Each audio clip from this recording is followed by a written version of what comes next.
How do you see Afghanistan evolving in the next few years? Are we going to have, every spring and summer, we're going to have another Taliban or neo-Taliban offensive, and we're going to have Western troops bogged down Afghanistan for years? Well, the situation now is sort of a stalemate with, I would say, the strategic situation of the insurgents. You could say the Taliban, but the insurgents gradually improving. But it's not improving in a way that would lead them to defeat the other side. At this point, it can go on indefinitely, except that at some point, some disaster will happen. You know, whether it is a successful assassination or a riot or something that I can't even imagine, or perhaps another major attack like 9/11, which will be traced back perhaps to Pakistan. You know, something will happen. Or could happen, that would kind of drive home the lesson, even for people who aren't really paying attention, that what's happening now isn't working. Part of Osama bin Laden's plan, according to people who interviewed him before this, was to attack in such a way as to force the United States to fight in the Muslim world so that they would be defeated like the Soviet Union.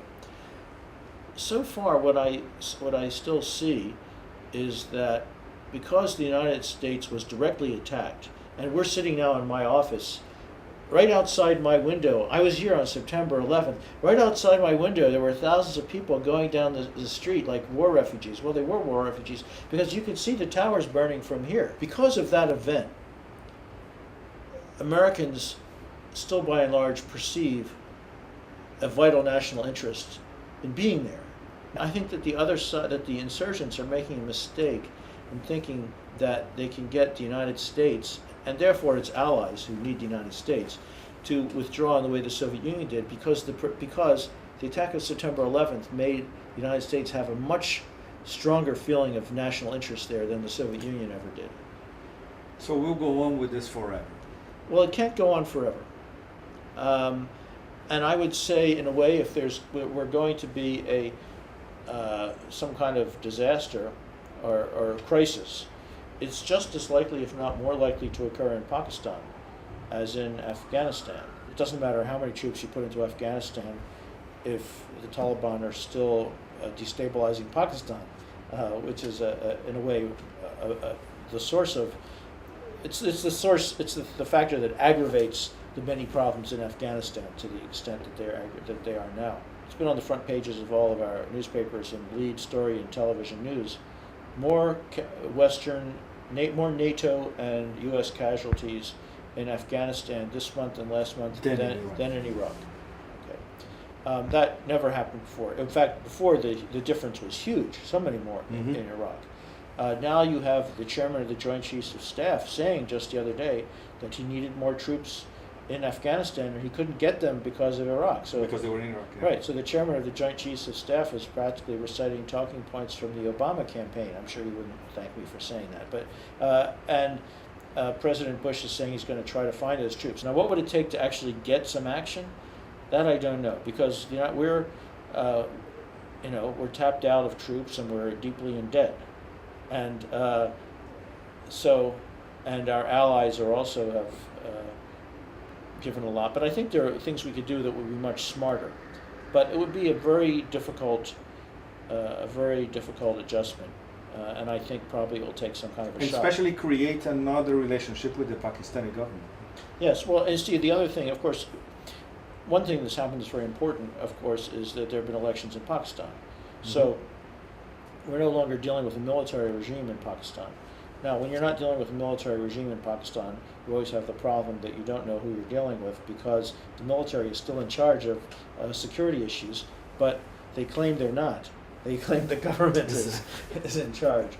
The political parties that won the elections in Pakistan, both nationally and in the frontier areas, in the provincial elections, articulated political visions for Pakistan that I would say are very compatible with legitimate U.S. interests. In other words, because they're representing the people of Pakistan, what they articulate, not necessarily what they do once they're in office, but what they articulate is improving the social and economic situation of the people living there, which is not promoted by covert action, destabilizing their neighbors, and things like that. And in fact, those parties, which tend to be on the left, have also been the victims of violence from the Islamist forces in Pakistan, which the military has also used against them at times.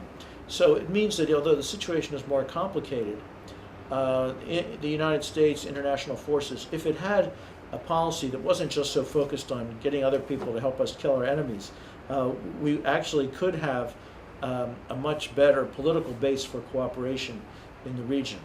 But that would require a policy toward Pakistan in particular that was much more focused on engaging with Pakistan, supporting the democratic institutions. The new policy would be an antithesis to the war on terror.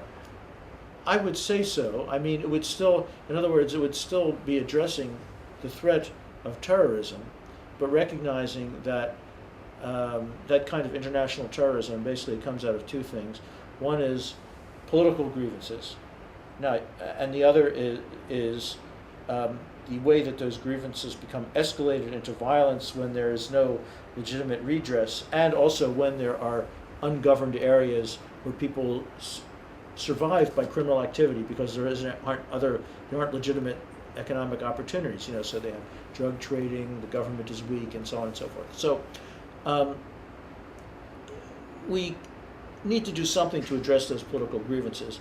It's not possible to settle all political grievances in order to end terrorism. There will always be political grievances, debates, differences, conflicts.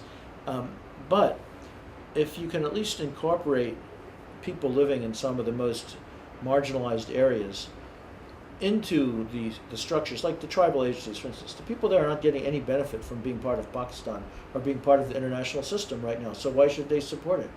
But if we help the government of Pakistan offer them a package of integration into the rest of Pakistan, then their interests, the people who live there, are quite different from the interests of international terrorists or bin Laden and so on, who are founding a base there, because they're not going to get benefits from the extension of Pakistani government into that area.